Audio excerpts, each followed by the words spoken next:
自乌军对俄罗斯本土展开越境攻击以来，西方国家极力宣称事前对乌军计划不知情，更没有参与。然而，有乌克兰官员爆料称，西方与乌事前私下讨论过突袭库尔斯克的计划。那么，西方国家究竟在乌军的行动中扮演了怎样的角色？乌军精心布局军事欺骗，成功突袭库尔斯克，谁在背后支招？俄罗斯情报系统又为何再次失灵8月15号，乌克兰总统办公室顾问波多利亚克证实，基辅和西方盟友讨论过对俄罗斯领土发起跨境袭击的计划。而在此前，包括美国在内的一些西方国家多次坚称他们支持乌军的行动，但否认事先知晓进攻计划或参与其中。Was the White House made aware prior to? We're not engaged in any aspect or planning or preparation for this operation. We were not made aware of this operation. 俄罗斯总统助理帕特鲁舍夫表示，这与现实不符。美国向来说一套做一套，没有美国的参与和协助，基辅不可能冒险进入俄罗斯领土。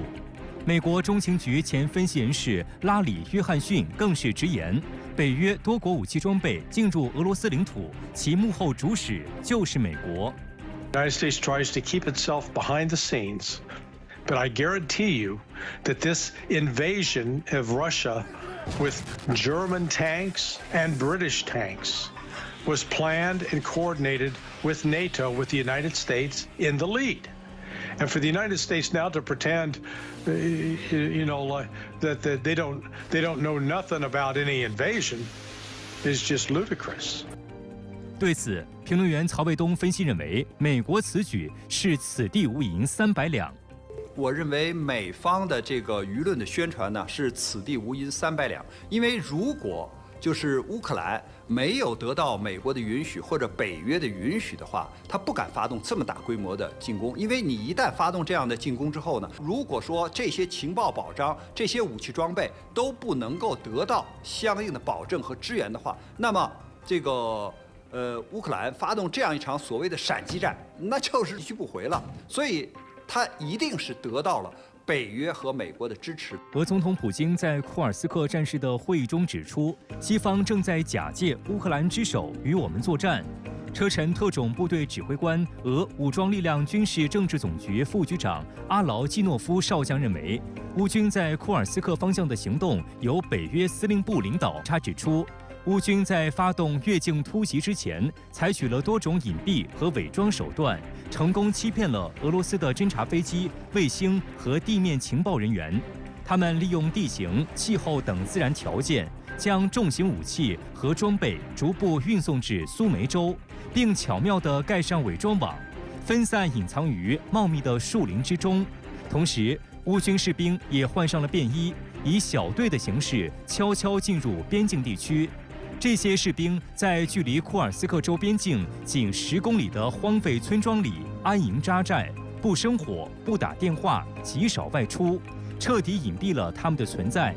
此外，乌克兰还利用了美国、德国等西方国家的情报网络，了解了俄军在库尔斯克的兵力和布防情况。最终，当乌克兰军队真正发起进攻时，俄军陷入了完全的被动之中。这次的战役呢，有2个因素。第一个因素呢，就是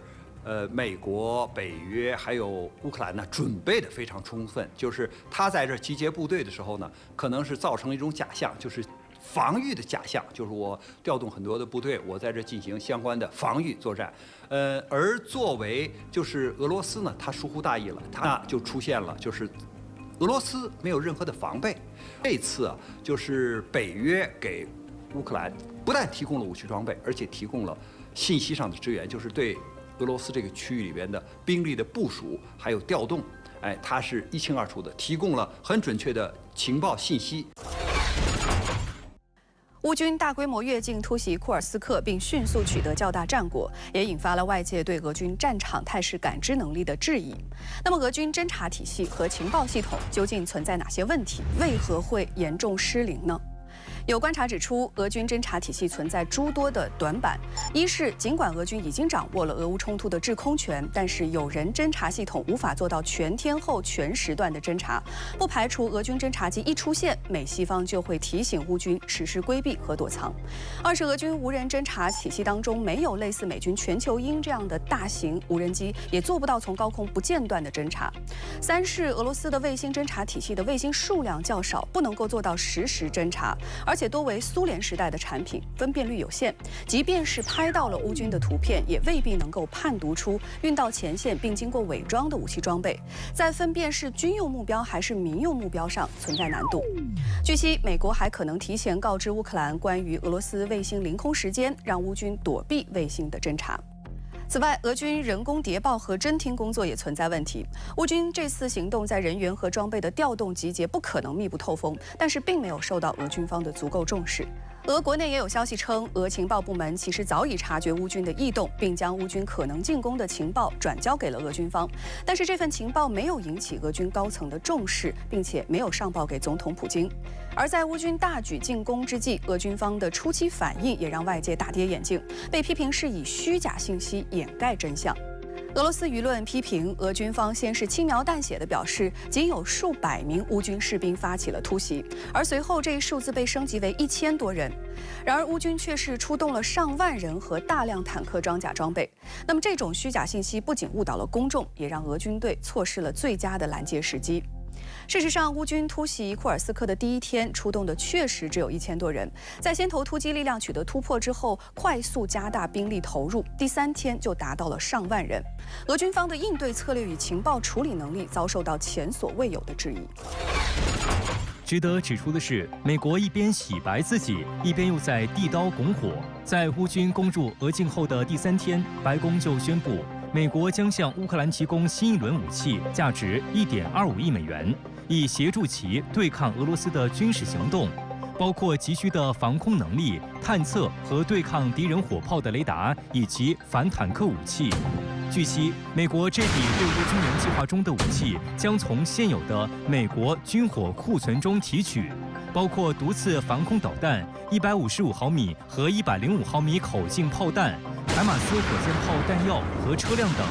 另据美国官员透露，拜登政府对向乌克兰提供远程巡航导弹持开放态度。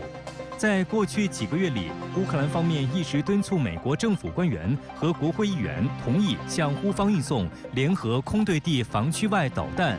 该导弹能使乌军武器系统的射程大幅增加，能够加强乌克兰 F-16战机的战斗力。与此同时，英国、德国和瑞典等国也宣布继续支持军援乌克兰。德国国防部宣布，将在年底前向乌克兰提供坦克、防空导弹和自行高炮等大量武器。评论员曹卫东分析，俄乌冲突的背后就是美俄之间的博弈。美国的一个重大原则就是不要和俄罗斯发生直接冲突，而是通过代理人，也就是乌克兰，来和俄罗斯进行交战。那在这个过程中呢，美国就一定要漂白自己，说这些事情跟美国没有关系啊，不是我让他打的，也不是这个美国支持乌克兰向俄罗斯境内打的，这跟美国没有任何的关系。但是呢，他也非常清楚另一点，他一定要源源不断的向乌克兰提供武器装备，要向乌克兰提供经济援助，这样呢才能支持乌克兰把仗打下去。此外，有人称在库尔斯克战场到处都能听到波兰语、英语和法语，说明在乌军当中有着一定数量的外国雇佣兵。有消息指出，一名叫谢尔盖·博辛科的乌克兰战俘称，西方教官在策划对库尔斯克州的袭击中扮演了主要角色。俄国防部8月10号表示，一枚温压弹击中了苏贾南郊外国雇佣兵的临时部署点，当场炸死了15人。根据俄罗斯国防部发布的最新报告，关于乌克兰的雇佣兵数量，来自波兰的最多，美国排第2。西方国家急于撇清与乌军越境攻击的关系，而泽连斯基的一名顾问爆料称，西方早就知道乌军进攻俄罗斯计划。那张先生，您认为西方国家在背后扮演着怎样的角色呢？实际上呢，我觉得他是揣着明白装糊涂，美国人不可能不知道，而且一定提供了某种程度的支援。根据2023年乌克兰发动所谓夏季大反攻时的情况来分析呢，美国可能提供的支援包括但不限于以下几个方面。第一个方面呢，就是为这个乌克兰的整体的作战计划提供一些建议，包括一些修改建议啊，特别是呢把这些进攻计划呢进行兵棋推演，然后呢再反馈给乌军方面。第二个援助有可能就是在情报领域进行援助，标定出俄军的一些重要目标，然后呢对俄军进行战略侦察，判断出哪方面的俄军部署比较薄弱，北约、美国有可能发挥了相关的作用。第三个援助呢，就是相关武器装备的援助，比如说这次在冲突的初期，乌军使用大量的排雷装备排除雷区，那么这些排雷装备很多呢都是美国提供的。据美国官员透露，白宫对于向乌克兰提供远程巡航导弹持开放态度，可能提供乌克兰一直希望得到的联合空对地防区外导弹。白先生，这款导弹的性能究竟如何？那么一旦向乌提供，会对俄罗斯带来怎样的新挑战呢？那么这款导弹呢，实际上出现的时间比较早，它跟之前乌克兰已经从英法手里获得的风暴阴影跟 Sky-BG 是很类似的，就是超过这个925，就是接近1000公里的射程。对于空射巡航导弹来讲，应该来说已经是很有威胁的一种导弹，而且我们说它又本身具备着这个很高的人工智能的程度在这个末端制导包括这个自主目标选择方面，据说都有自己的独特之处。那么另外呢，它的战斗部应该来讲也是比较大的当量450公斤的这个战斗部，相当于1000公斤的航弹，甚至可能据说在威力上还要稍微大一些。那么破坏力，包括对一些高防御等级目标的打击能力，其实都是比较高的。所以，如果乌克兰获得了 AGM-158，甚至我们说 AGM-158B 的话，那么对于俄罗斯一些高价值目标的打击效果，可能都会有一个全面的提高。当然，它跟风暴阴影其实有一样的问题，就是成本很高。那么美国人要怎么样维持这种消耗？尤其是 AGM-158自身也是美军现在最重要的远程打击弹药的情况之下，那么这种提供是提供什么型号，能够提供多大的量？那这些我们说都是后话了。当然，我们说可以确定是，如果能够获得的话，俄罗斯的防空反导的压力可能会进一步的提升。那么，如果说用 F-16来发射的话，那么确实是很有威胁的一个组合。日前，北溪天然气管道被炸事件再次受到关注，乌克兰被指是策划者和实施者。而对此，俄罗斯驻美国大使安东诺夫在一份声明中表示，美国是试图将责任推卸给乌克兰。那白先生对此如何分析？从美国人的角度来讲，首先我们说美国不断宣称自己关系不大。当然，我们说如果说按照美国媒体报道，这似乎是乌克兰的这个单方面行为，但是实际操作层面，我们说考虑到波罗的海相关方向上的这个应对体系，美国和美国相关的军事及情报体系不掌握情况，那么这是不太可能的。而且我们说对于乌克兰来讲，相关这么大的动作，那么包括在欧洲的一些人员的调动，包括在事后人员的这些，比如说这个撤回。那么如果没有美国的支持，至少是知会的话，那也不太可能实现。而且我们说，对于美国来讲，它是怎么掌握的这些细节，那么这些我觉得其实都是很值得讨论的。那么我觉得美国在这个时间节点上发布相关信息，很大程度上，一方面当然是试图去撇清自己的责任，其次呢，就是在乌克兰的国内，包括在欧洲去制造更多的彼此的矛盾。其实它也可以暗合之前美国的一些媒体对乌克兰的领导层泽连斯基总统身边的这些人的一些带有倾向性的报道。那么有些人认为呢，美国在这个时间节点谈到相关的信息呢，其实也是希望给泽连斯基政府去增加更多的压力。那么这样的话，反过来呢，美国方面可能会认为有提高自己在乌克兰决策之中的话语权的这个意味在。从公开的信息可以看到，俄军出动了较多的武装直升机、柳叶刀巡飞弹和穿越机。那么这些空中打击武器是如何对越境乌军进行打击的呢？我们先来看武装直升机。现代武装直升机都拥有出色的目标探测能力，而俄军的卡52就安装了可以搜索180千米范围目标的迷你相控阵雷达，具备同时对地对空扫描能力，甚至还能够发现贴地飞行的小型飞行器。同时，机身上还安装有包括热视仪、电视仪等在内的光电定位系统，能够发现并精确地跟踪数千米外的小型目标。而一旦发现乌军装甲车或者人员能够使用机载武器对其发动直接打击。卡52拥有出色的武器挂载能力，左右两侧的短翼下共有6个外挂点，最多可以挂载4具20连装 S8型火箭发射槽。而对地攻击时，可以在短时间内发射80枚 S8火箭弹，火力可以覆盖长1000米、宽200米的范围。如果将火箭发射槽换为旋风或涡流激光制导反坦克导弹，则最多可以挂载16枚。这2款反坦克导弹都可以在8000到10,000米外打击敌方坦克装甲车辆。俄军在库尔斯克作战的卡52武装直升机使用的反坦克导弹主要是涡流，可以击穿1200毫米军制钢装甲，尤其是它采用的还是串联破甲战斗部，能够有效地对付加装反应装甲的主战坦克。另外，卡52还装备有一门30毫米口径的2A42型自动机炮，配备有穿甲弹和爆破弹2种弹药。卡52因此有着空中坦克之称，被俄军寄予厚望。目前在库尔斯克的行动当中，同时扮演着侦察、指挥和打击等重要角色。而俄军的另一款武装直升机米28NM，在武器挂载方面、打击能力方面和卡52相当，也是打击坦克装甲车辆的一把好手。柳叶刀巡飞弹是一种结合了巡航导弹和无人机技术优点的精确制导武器，能够在任务区域上空巡飞侦察，发现威胁目标即可通过指令控制或以自主方式实施俯冲攻击。